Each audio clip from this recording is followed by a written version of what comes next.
काहे ये साली परेशान कइलू अरे गिर गइल भुइया जियान कइलू हरी रंगवा से काहे अब पावे ये दादाजी तहरे बुलावे के रहले नुमरती। आप सुन रहे हैं डीजे ऋतिक बाबू।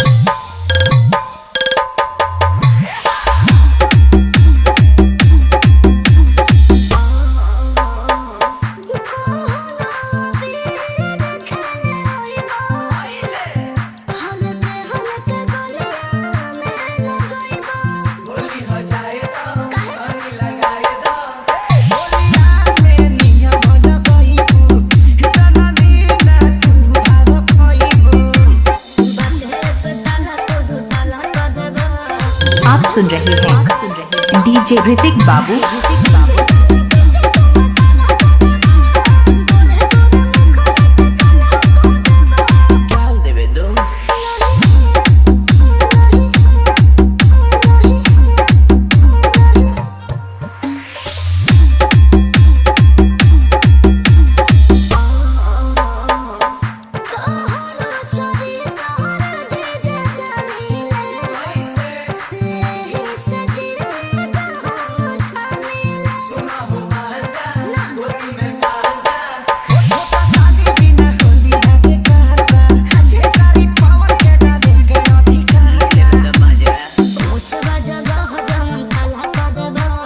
आप सुन रहे हैं डीजे ऋतिक बाबू।